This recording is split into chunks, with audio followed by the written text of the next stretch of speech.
Welcome back, everyone. I'm Julia, your host of the Mentorship podcast, a series that features diverse industry professionals.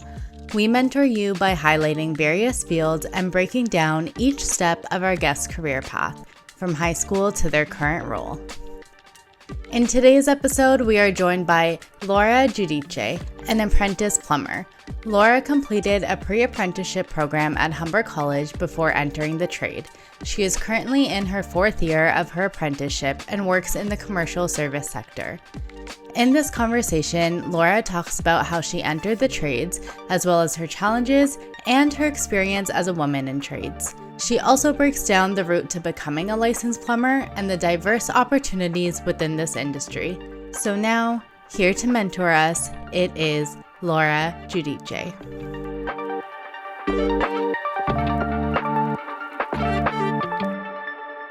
Welcome, Laura, to the Mentorship podcast. Thank you so much for being here. How are you feeling? I'm doing well. Thank you for inviting me. Yeah, I'm so happy to have you as our first apprentice, our first representative of the trades.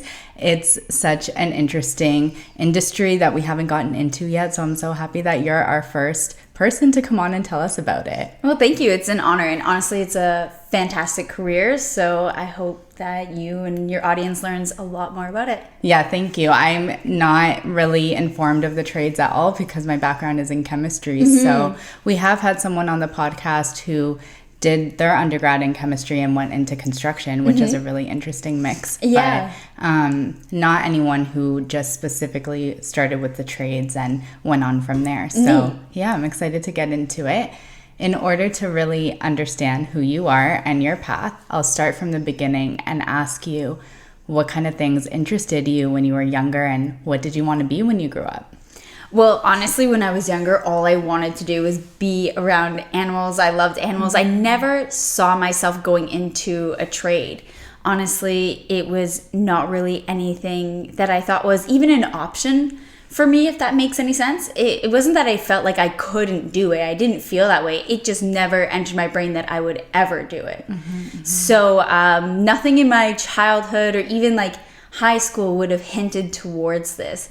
I thought when I was in high school that I'd go into nursing. Wow. Okay. So, well, it is so interesting because you mentioned that you felt like it wasn't even an option for you. And I kind of resonate with that too, because when I was a child, I actually was pretty surrounded by people who were in trades because I'm half Italian. And at that time, I feel like our parents' generation, they were getting into construction, especially Italians. Yes. I was surrounded by people who were in construction, whether it be plumbing, drywall, electrician, all those things, but they were all men. Yes. Right? Yep. And so even though I saw it as, okay, that's a career path, many people go into this and it's a viable career path, I would have never thought that it's something that I could go into. I feel like subconsciously that just happens. If you're not seeing a lot of women in it, or people who are just, different than you, different kind of character, you wouldn't see yourself going into it. And so I'm wondering, is that kind of why you feel like it wasn't an option for you?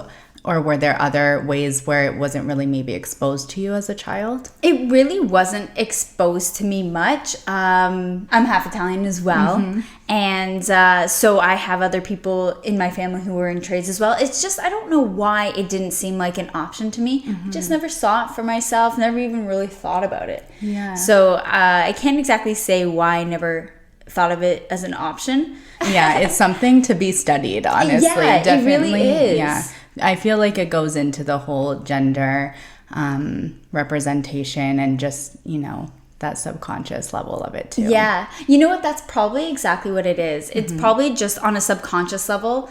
I didn't think that it was a career option for me because I didn't see women in the trade. Yeah. So, you think like I'm groundbreaking or trailblazing going into the trade, but I'm not. There's actually like tons of women before you who are like the real trailblazers. So yeah. And so what about in high school? Were you exposed to any courses or even extracurriculars then where it may have started to give a spark in your mind that this is something that could be an option? Like, I know lots of high schools have shop classes. Was that something that you had the option to take, and did you actually take that course? So I didn't take any of those courses. Our high school did offer mechanics, so auto, and they offered woodworking for 1 year before they ended up removing them.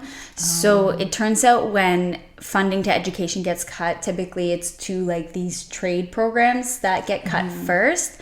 So these were very minimal options for us, and I wasn't interested at the time. I was more interested in friends and, so still, even at that age, trades were not in my mind at all. Okay. And it's interesting how you brought up how funding usually gets cut for those kind of classes first. And I heard that before from another podcast that I saw you on, the Construction Life podcast. I think that was a topic of conversation, and how people don't realize how important those classes are, and it actually is really important. And that actually broke a stigma for myself that I had, because I work with a lot of students and I help them choose their courses in high school, kind of guiding them through that path when they get, to grade 11, grade 12. And I'm always encouraging them, take your sciences, because it becomes optional during those years. Yes. But science is mandatory for a lot of university programs. And so if you don't take sciences, you're automatically closing those doors. That's right. I mean, there's other ways you could always go back and take it in night school or something. But I always tell my students, just do it when you can. And I tell them, don't worry too much about the courses that are not required. Like shop, for example. Yes. Because I was like, if you decide to go into trades, you can still go into trades. You don't have to take that course, because not every school offers it. But now realizing what you said and what that topic was in the other podcast episode, I realized, that's not always the best perspective, because it might not be mandatory to get into a trades program, but that might be the only time that you actually get exposed to that kind of field. And if that's a student's only chance, and it actually is something that would really resonate with them, they might never know if they don't take it. So I see that in a totally different light now too. Yeah. I don't feel like it's bad advice to advise students to take those courses, and because you're right, once you don't take those courses, the door kind of closes for you, unless you want to go above and beyond and do night school as an adult, which is challenging, because then you have your adult problems rather than teenage life, which is not too much of a big deal. But going into a tech program can really open your eyes, and it gives you a chance to be creative as well, which is really interesting. You think, when you think of creativity, you always think of art, but you can also do that in construction, because you are building and you are creating something, and you can make it look nice, you can make it look sloppy, and to make things look nice, like plumbing art it's a gift. So well, even sciences, I see how it could be mixed with the trades. Like, if someone wants to go into sciences because they like problem solving or critical thinking, I think that there's a lot more in that in trades than people realize. Right. Yeah, there's definitely like a correlation for sure. Yeah. I want to ask as well, how did nursing come about, and how did that kind of transition from nursing to trades? Well, in high school, I took the sciences, and I liked them. I was very interested in biology and chemistry. I found physics extremely difficult, but I loved bio. I loved like the human body, and our teacher, he was awesome. He went to U of T and like dissected sharks and stuff like that in school. And I mean, they're bizarre, right? Because their anatomy is so alien-like, the respiratory system is so different from ours. They like breathe in water. So I just thought it was so amazing, and I thought that's kind of like where I want to go into. But at the same time, I like helping people, and I have some women in my family who are nurses. So I saw that nursing was also a good career. And so I thought that's what I wanted to do as well. But it turned out to be a very challenging program. I did 1 year of it, and my schooling did offer tutoring. And even with the tutoring, I still found it very challenging. And so I finished my first year. It's a 2-year program. And I just thought, you know what? I'm going to be the worst nurse ever. Wow. So I quit the program, essentially. Okay. Where were you? I was at George Brown. Okay. And so, You still weren't thinking about the trades at Nope. this point. So let's talk about that transition then, especially now knowing that you were in nursing. You felt like it didn't resonate with you. So how was that process for you? Were you feeling, maybe lost? Was that a difficult experience? How did you kind of navigate that? I was actually very disappointed because I still liked the program. It's just there were certain things that were very challenging for me. And I think in high school, like, you're not going to be, there are challenging aspects of it, but you're not going to be challenged academically at that level, at a post-secondary level. And I guess I wasn't really ready for it. And so I was very disappointed in myself, actually. It wasn't a good feeling to drop the program because, my extended family would ask about it, and then I'd have to be like, well, it's not for me. Yeah. And that was almost like humbling and still very disappointing.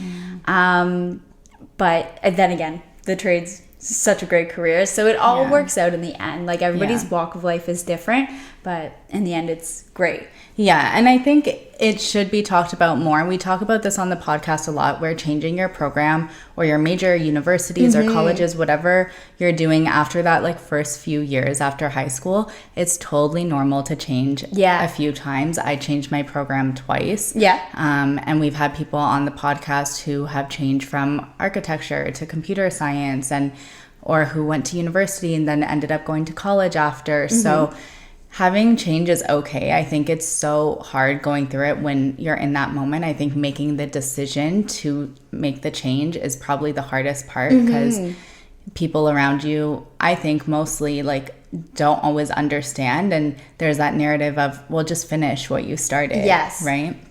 But sometimes walking away and changing ends up having a way better result in the end. Absolutely. The thing is that change is scary. And when you have an idea in your head for years of what you're going to do, you have a plan set, and then all of a sudden that plan derails. It's very intimidating. It's like, well, what do I do now? And then other people are asking you, so what are you going to do now? You don't have an answer yet. So it is definitely a scary time to make change. It's not easy. How was that time for you then when you made that decision? How did you end up falling into the trades? Did that happen one after the other? Was there like a period where you were exploring other things as well? What was that time like? So I was working in the horse industry, and I was working in an office setting, and I didn't really get along well with my boss, and I would come home and I would, like, cry because I swear to God I was getting bullied. I was getting bullied at work. And so I just thought, this is not what I want to do. This is definitely not where I want to be and who I want to be around. But in addition to that, the money wasn't that great. And I was spending a lot of time there, but not really getting that much of a reward. So I thought a career change was necessary. And I chose plumbing because I thought it would be easy. That makes no sense. I literally thought that I would turn a wrench and somebody would give me lots of money. End of story. That's like how little I knew about plumbing. So I enrolled because I had no background or tool experience even. Like, I've never held tools even. I enrolled at Humber College, which is just our local program, in a 1-year pre-apprenticeship program. And in that program, I learned basic plumbing theory. And we had shop classes as well, which, I finally got to take shop classes. And honestly, the teachers there were so passionate about their trade, and their passion was, like, infectious. So I picked up on that right away because I learned right away that plumbing is more than just turning a wrench. There's a lot of plumbing theory that goes into it and sciences that go into it.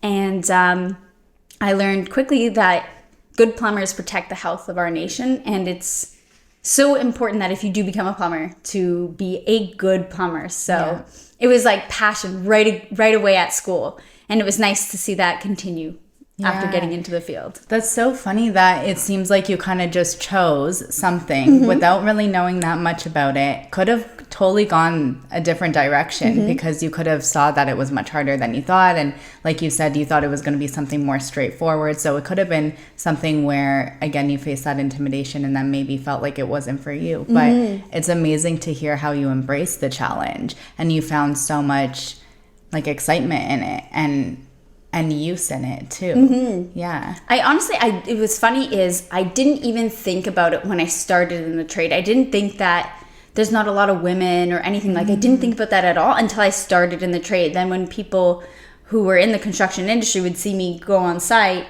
they'd be like, oh, this is my first time seeing women. So like every time they would bring it up to me that like, this is new, this is different, and this is good. Yeah. So I didn't even realize what I was doing at the time and like what it would mean to other people and stuff. It was just something I wanted to try out because my life needed a change. But I didn't really know a lot of trades. I didn't know what was out there. I knew plumbing was out there. I knew electrical was an option. And out of those two, I weighed against electrical, just because I know that if I make a mistake in plumbing, you make a mess with water, you can always get a mop. But like with electrical, it can be a little less forgiving, right? You can really, really get hurt. I guess you can in any trade, but you can, get hurt and cause fires. So maybe plumbing would be my easy way out. That's what I thought. Yeah, I know. I'm excited to hear it about all the ins and outs of it too, to hear how it's not as easy as you thought, and maybe more like dangerous too than you thought. So we'll definitely get into that as well. Yeah. So you mentioned a little bit about your experience at Humber. Usually anytime we have someone who went to a certain academic program, whether college, university, we go through their whole kind of experience there. And basically just kind of give our audience an idea of what this program entails. So if you don't mind sharing, I know you touched on it a bit, but the classes that you were taking, was it more like courses where you were studying material or hands-on, if there were any placements, things like that, and just kind of like the lifestyle at Humber as well in the plumbing program? Yeah. Well, Humber's they have their own trade campus. So the campus is dedicated to all the different trade programs that they offer. And so they have excellent workspaces in their shop. It's huge. So you have a lot of room to build and construct. It's really amazing. And then, of course, I mentioned that their professors are amazing. So a lot of it was classroom environment. So you're learning your basic plumbing theory. So that's your slope, types of materials for building plumbing systems, and also learning about obsolete material that we no longer use. But it's important to know what is out there, because Toronto's, for example, is a very old city. So you're going to see these old materials. And if you don't learn about them beforehand and you're on your own, you're not going to know what you're looking at. So you'll never know how to work on it. And also it's important to be aware of these things, because some of these older materials are, of course, hazardous. So you need to be able to approach these materials from an educated point so that you're not endangering yourself or others. So I felt like they were really good and thorough in terms of getting you up to speed. And in terms of transitioning you out of the program and into a placement, they don't really do that. It's kind of up to you to find at least it was on my part, to find your own career or somebody to hire you as an apprentice. And unfortunately for me, I graduated at the height of COVID. So construction, everything was shutting down. People were staying home, and I was calling companies looking for work, companies that are really slow right now. And so it was so hard for me to find a job. I think I called like 100 companies. Wow. It was insane. Like, that's how bad we shut down. But the reality is it's hard for companies to take a brand new apprentice, because at the beginning you don't know anything. So they're paying you to just walk around with somebody who's actually going to do the work. Right. Okay. So you're really just shadowing somebody at the beginning and maybe carrying some tools and getting materials and stuff like that. But yeah, so it's hard to start. That's what I thought was the hardest part, was to find an actual job. Yeah. What are the options for the education aspect? Like, are all plumbers required to go through this 1-year trade certificate program, or are there other types of ways of learning? Because I know there's also licensed plumbers and apprentice plumbers. Yes. I was wondering if you could shed light on the difference there and just, the steps required. Absolutely. So I took that 1-year pre-apprenticeship program, but it is not necessary whatsoever. Okay. The only reason why I took it is because I didn't know anything about plumbing. I've never held tools before. I knew going on there I was gonna, look a mess. Yeah. But if you grew up on tools or you're pretty handy yourself already, or you know one or two things about plumbing, you really learn on the job mostly. Okay. So you don't have to take that program. I just thought it was beneficial for me, so I took it. Okay. And but yeah, essentially how you would start an apprenticeship is you would just want to find somebody who's willing to take on an apprentice or a helper. Once you have somebody that you're working for, a plumbing company, they have to have a licensed journeyman plumber. Okay. And with that, he or she can take on one apprentice. At least these are our rules now. It's a one licensed plumber to one apprentice ratio. So you have to get registered as an apprentice. Okay. And then from there, the ministry will start documenting your hours.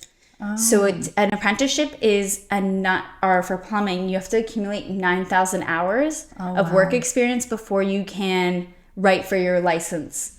So 9,000 hours takes approximately 5 years. So it's a 5-year long apprenticeship. Wow. Okay. That's so interesting and so informative. Otherwise, I would have never known the difference and what's involved. Would you say then that it's competitive in a way because there might not be a lot of spots, a lot of companies who are able to take on an apprentice? Like you mentioned, there's the 1-to-1 ratio. Also, you found it hard just to find a company who was willing to take you on.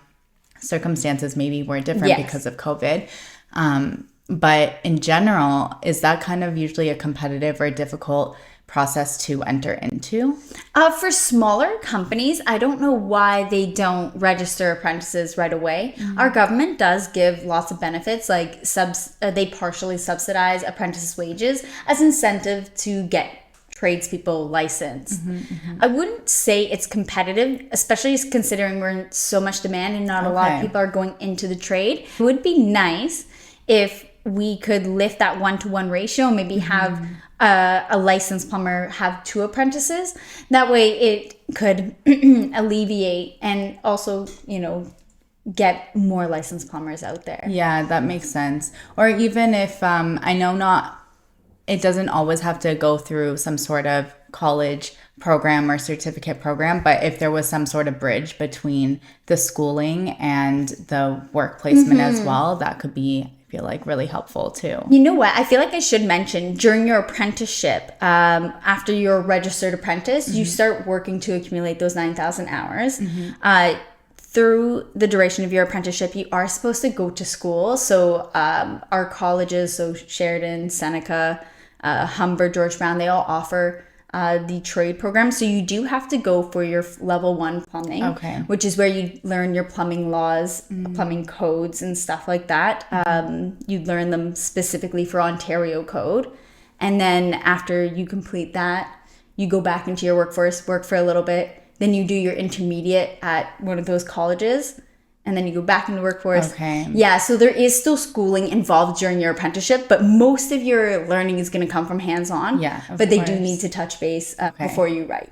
So how did you end up getting into commercial plumbing? Like, is that usually the route that people go? Are there other options of where to work as a plumber as well? Okay. There are, So there's residential. Okay. So in residential, you can do service, which is repair, or you can do construction. So when you're driving down your neighborhood and you see those houses that are being stripped down and built back up, that's actually how I started in the trade, was residential construction. I loved it. It was the best. You'd be on your job site and you'd have a job site radio going and you and your colleagues are jamming out and just running pipe, drilling holes through wood, which, by the way, smells very good. Especially if your bit's a little bit older, it kind of burns the wood a little bit and you get that like nice wood burn smell. I love it. I love it. I still think about residential to this day. The construction was really fun.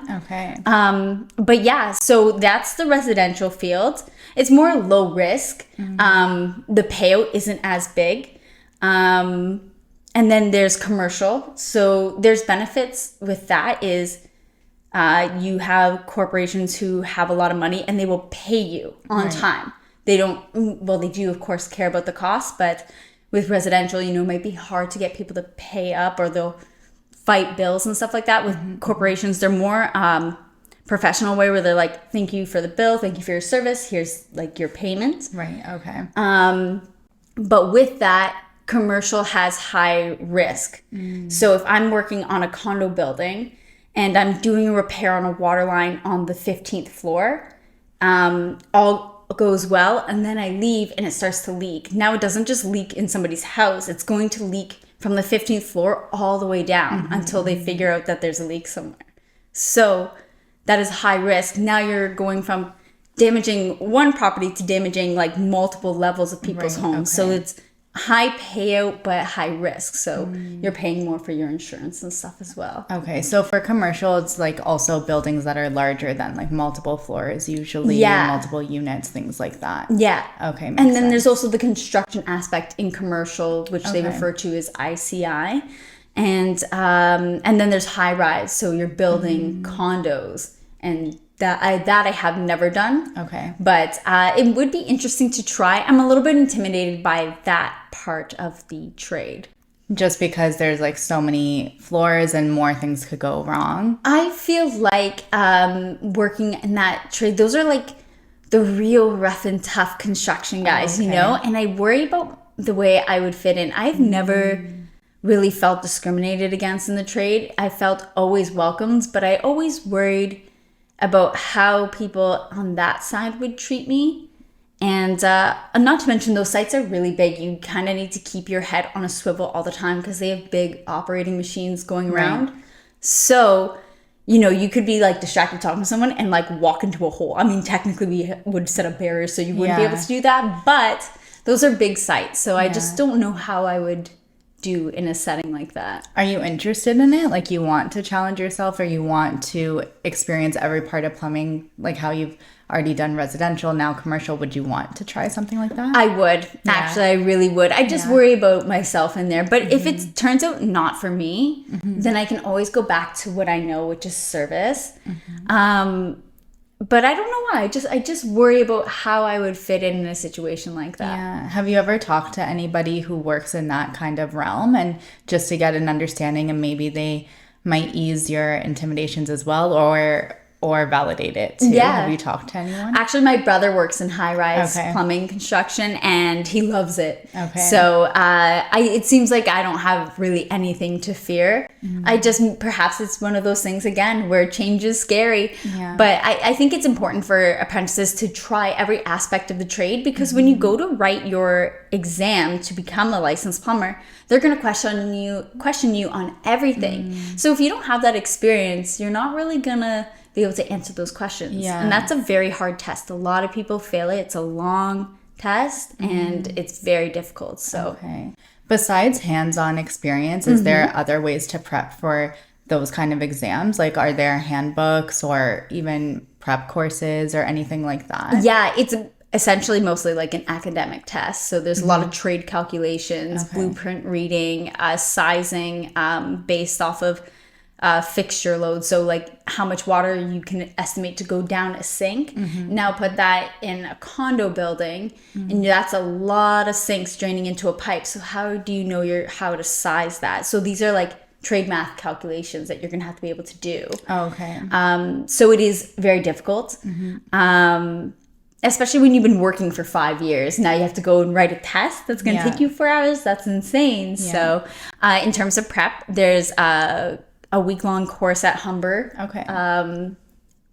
So when you finish your when you finish your advanced, which is your third level of schooling, you can do an extra week, and it's all exam prep. So very beneficial. And have you done any of those exams yet? I've done my basic and my intermediate level of schooling. And so I am almost 4 years into the trade. So we're looking a little over a year before I can write for my exam. And then you'll be licensed. If I pass, fingers crossed. Do you know, just in general too, for anyone who might be afraid of passing or they didn't pass, are you able to retake the test?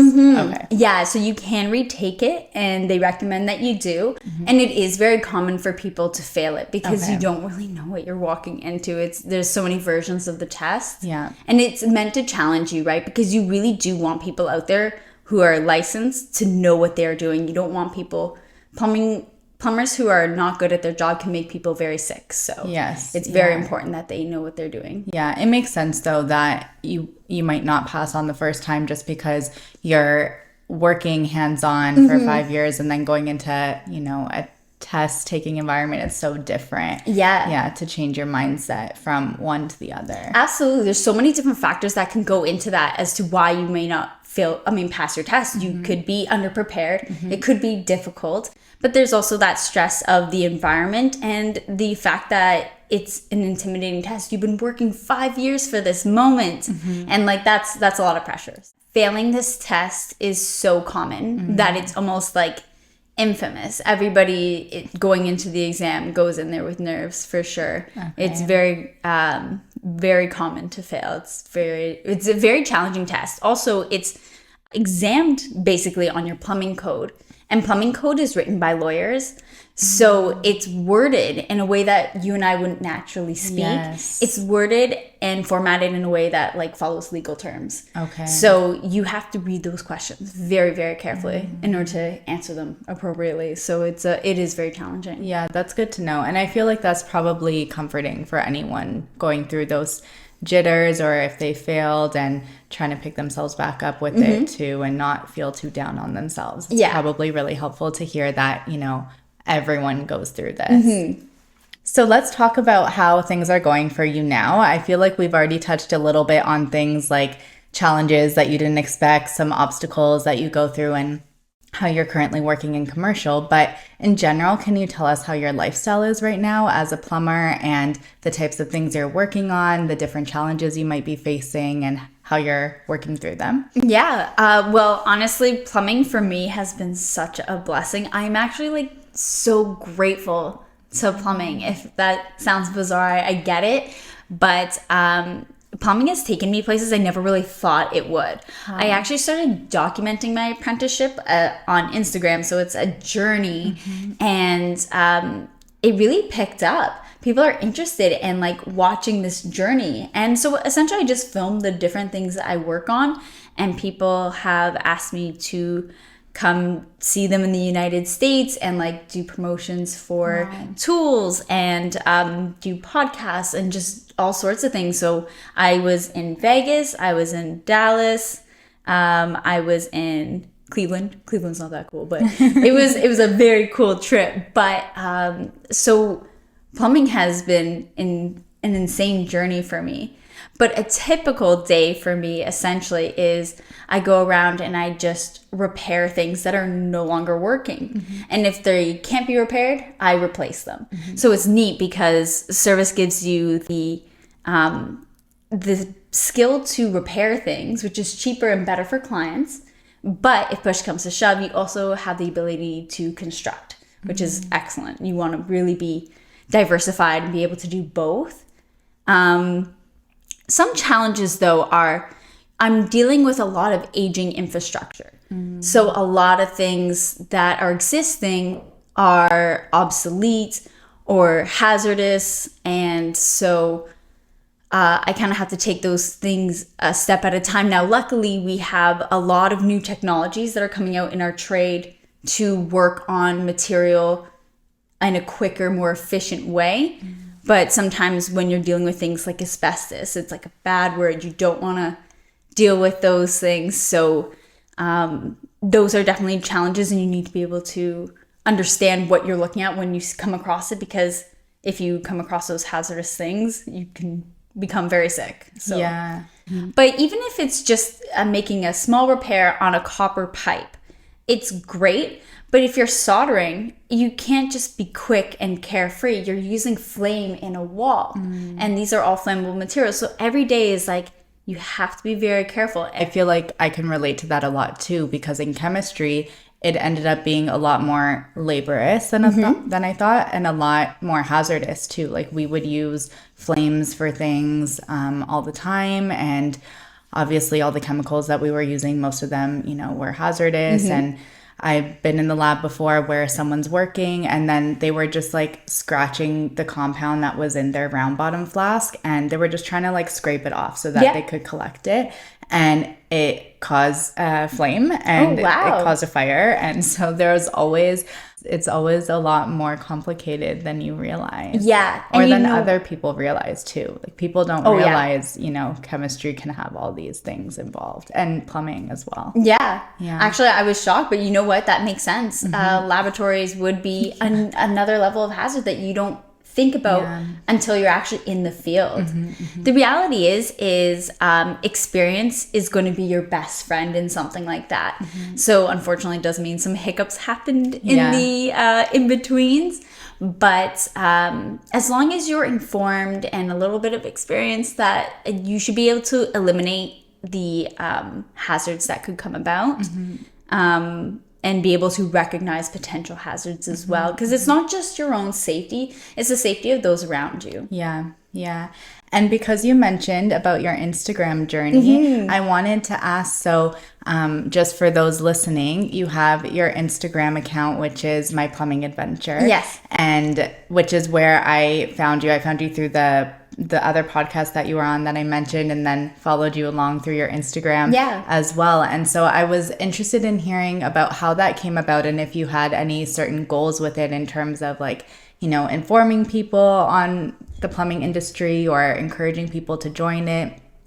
If you had any certain intents with that, or if it was just, like you said, for yourself, just kind of documenting your own growth. Yeah, essentially that's really how it started. Yeah. So I just wanted to document my apprenticeship because it'll go by quickly. And it's nice. The idea is that if you scroll all the way to the bottom and start to go up, you're going to see growth and skill development. And that's like really amazing. And I already do see that in, a short amount of time. But I didn't expect it to catch on. I didn't expect people to want to go along on this journey. So it's nice that they did. And it's cool. Every once in a while, I get a message from somebody who's saying that, I like what you do. I'm curious about getting into the trade. I'm curious about getting into plumbing. And a lot of these people are local. So they want to know more about how I got into the trade, and I try to advise them as best as I can, and I just tell them a little bit about what I've done. Yeah. And some people that I'm speaking to now are having the same thing, where it's hard to start. And just being able to tell them that I can relate to that, keeps them encouraged. Yeah. Because it's easy to give up, especially when you're getting 100 people telling you no or not right now. It's so easy to be like, well, then not ever. Yeah. So I'm glad that I'm able to reach so many people and help them into their journey. Yeah, I can imagine people find so much motivation through your content as well. And then also knowing that you're so open and willing to interact with them and give them the advice and communicate with them. I feel like they're probably looking to you as such a great source of inspiration as well, which is amazing. I also wanted to ask about any advice you might give, especially to women. I know we've touched on this a lot, and you've talked a lot about how overall your experience has been really positive. And we talked about kind of breaking through the stigma of a woman entering in trades and not kind of shutting yourself off to it. But in general, I can imagine that there's many women or young girls out there who might not even know that this is a career for them, or might be slightly interested but intimidated. Do you have any words for those people, those women? Yeah, definitely. Honestly, if you think you want to go into a trade, I would say just go for it. Don't think about that at all, because honestly, it wasn't even something that crossed my mind. Which is amazing. Yeah. Good for you, honestly. And if they are worried about maybe being discriminated in the trade, all I can say from where I stand, I have not really had that yet. There's people who will be shocked to see you, and they'll praise you, and honestly, at some points, it's kind of annoying. I'm like, yes, I've been here before. What do you mean? But I think it's definitely something that's within your reach. So don't feel intimidated. And on my experience alone, I haven't really faced any kind of discrimination. I have never felt like I was excluded by my peers. They're always willing to teach me. They always allow me to participate. And they always make me feel welcome. So that's so good to hear, because it's not always that case. Being in chemistry, it was definitely male dominated. I think overall, most labs that I was in was very supportive, but I can look back on some experiences where I wasn't maybe spoken to in a certain way. And I think back about, well, he never spoke to any of his male colleagues like that, you know? Yeah. So there are experiences like that for sure. And I think it's on the supervisor to be mindful about that and to make sure that they're putting out a certain example and certain standards. But it's great to hear that you haven't had any negative experiences, because construction and trades is way more male dominated than the sciences. Like both of them are male dominated, and they're both transitioning and starting to progress. But just from what I see with construction, I would think it's way more intimidating than the sciences as someone outside looking in. And it's amazing to hear that you're having such a great experience with it. Yeah, honestly, it really is a blessing. And don't get me wrong, it's funny, every once in a while I'll hear people say, like, it's so much easier to work with men than it is women. I'm like, oh my. I don't know. Yeah, I'm sure you hear comments. Like it's not going to be 100% perfect, unfortunately. But yeah, are you able to just kind of like brush it off? Oh, definitely. I actually, sometimes I think that working with men is worse. But you know what? It's really such a fantastic trade. I really hope that if people are considering it, that they do give it a try. And if they decide they don't like it, they can change, just like I did from nursing to plumbing. They can go from plumbing to nursing. Yeah. If it's not for them, it's not for them. But I really would encourage them to try. That's amazing. So my last question then for you is, what are your hopes for your future career development, and what do you hope to achieve? I know that we kind of already touched on it because, you know, you're working towards your licensing exam, but in general, are there any certain future hopes for your career development that you have for yourself? Yeah, absolutely. See, that's the amazing part of being in a trade, any trade. It gives you an opportunity to be your own boss. So if you obtain your license, you can open your own business, be your own boss, have employees.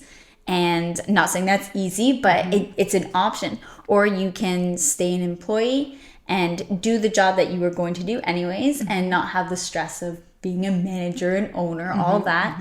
And then, of course, I'm in the union, which is fantastic. So having pension and benefits for yourself and your family, so important. So there's a lot of avenues here where I can have a successful life. It's all dependent on what I want to do. And I can stay in the union. I can start my own business. I leaned on the side of starting my own company, and I can start that company in the union, out of the union. There's so many options. So being in a trade, it's a good gig. Wow. It's a really good gig, and your possibilities are really endless from there. It's all up to you what you want to do. Yeah, it seems like there are a lot of doors, a lot of different skills that you can combine. Like if people are interested in managing a business, working in business, like you can still do that in trades. Yeah. Because I think people have a certain mindset, kind of going back to how I felt certain pressures of university. A lot of people were going into business, but it's also like, well, if you want to be running a business or you want to work in business, you can still do that and also pull in other things, or you can pull business into other things too, like trades and sciences. So it's been such a great conversation with you today, really hearing all the different possibilities and informing us on how to go about the path as well. It's been so great talking to you, Laura. So thank you so much for coming on. Of course. Thank you for inviting me. And if you or if anybody in the audience has additional questions or wants to know a little bit more, they can always message me on my Instagram again, which was mentioned. So I'm always willing to help somebody out who's curious. Perfect. So, Thank you. And we'll be putting your account handle in the description episode. Thank you. Yeah. So thank you so much again, Laura. Of course. Thank you. Thank you so much to Laura for coming on the podcast. This was such an insightful conversation about the trades and the journey to becoming a licensed plumber. As someone from the sciences and such an extensive university background myself, I really enjoyed learning about the different opportunities within the trades and how to pursue this field. Like I said, I was even able to break many of my own stigmas and see all the value that this field has to offer. I also appreciate getting deeper with Laura and learning about how she was able to overcome some of the different challenges that she's faced within the trades. So I hope you also all enjoyed this episode and feel inspired to learn more about this industry. We will be back in 2 weeks for our next episode where we will be featuring a career in nursing, so be sure to tune in. In the meantime, follow us at Ment Projects on all social media platforms for more updates and mentorship resources. Thank you so much for listening.